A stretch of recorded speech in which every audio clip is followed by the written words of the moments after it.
देखिए, ये एक न्यायिक प्रक्रिया का हिस्सा है।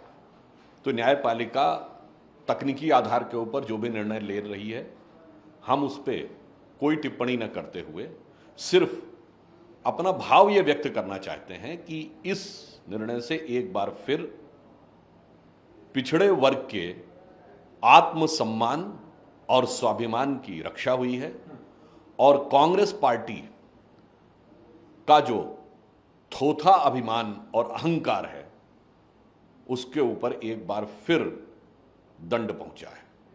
परंतु मैं फिर राहुल गांधी जी से यह सुझाव देना चाहूंगा कि भारत की जनता बहुत उदार हृदय है।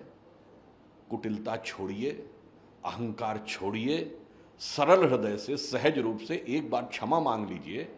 रामचरितमानस में ऐसी चौपाइयां भी हैं, अजो तात भज तज कुटिलाई, राम भजे गति कही नहीं पाई। तो कुटिलता और अहंकार छोड़िए, क्षमा मांग लीजिए। देश की जनता, मुझे विश्वास है कि वो माफ कर देगी। कर्नाटका को डिक्लेयर किया, जेपी नड्डा है जो कि कर्नाटक के लोगों को मिसलीड कर रहे हैं। कांग्रेस सत्ता में आने वाली है, बीजेपी को इस बार कर्नाटक के लोग मैदान से उखाड़ दें। देखिए, मैं बहुत स्पष्ट रूप से सिर्फ एक बात बताना चाहता हूं। आज भारत में पिछले 75 वर्षों का सबसे अधिक प्रत्यक्ष विदेशी निवेश आया है, फॉरेन डायरेक्ट इन्वेस्टमेंट आया है।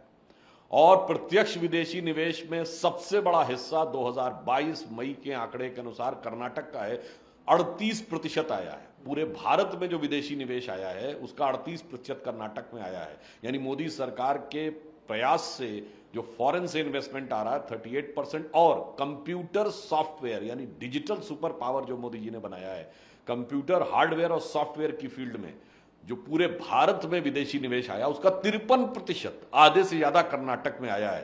अब आप ये बताइए, भारत सरकार के प्रयास से जो विदेशों से इन्वेस्टमेंट आ रहा है उसमें यदि आधा कर्नाटक में आ रहा है, उसके बाद यदि किसी को ये नजर आए कि हमारी सरकार कर्नाटक के साथ न्याय नहीं कर रही है, तो मुझे लगता है शायद ऐसे लोगों का, विचार करने वालों की जो थिंकिंग या नॉलेज बेस ही आधा है।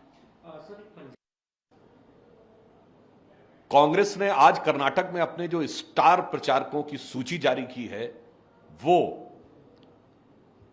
बहुत चौंकाने वाली और खतरनाक संकेत देने वाली है, जिसमें एक ऐसे व्यक्ति को भी उन्होंने स्टार प्रचारक बनाया है, इमरान प्रतापगढ़ी, जिन्होंने कुख्यात माफिया डॉन अतीक अहमद के शान में कसीदे पढ़े, जिन्होंने एक शायरी लिखी उसके बारे में कि कभी शायद कभी किसी का ऐसा कोई कद नहीं होगा, कई सदियों तक कोई अतीक अहमद नहीं होगा। मैं पूछना चाहता हूं राहुल गांधी जी, आप मोहब्बत की दुकान सजाने की बात कर रहे थे, ये कौन से जहर बुझे सामान हैं जिनके द्वारा आप मोहब्बत की दुकान सजा रहे हैं और आपकी पार्टी का एक सभासद जाके अतीक अहमद को शहीद और भारत रत्न देने की बात कर रहा है।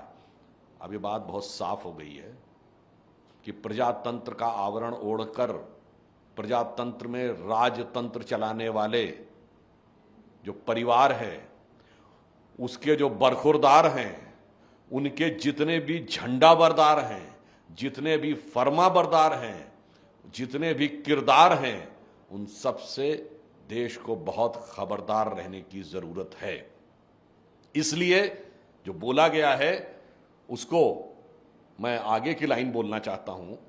उन्होंने जब ये कहा है, उनके स्टार प्रचारक इमरान प्रतापगढ़ी ने, कि शायद कभी किसी का ऐसा कोई कद नहीं होगा, कई सदियों तक कोई अतीक अहमद नहीं होगा, तो इसके की आगे की लाइन मैं जोड़ देना चाहता हूं। इसे राजनीतिक संदर्भ में ही लिया जाए कि अगर ऐसे ही राह पर चलते रहे जनाब, तो आपके खानदान में कोई सियासी वलीअहद नहीं होगा।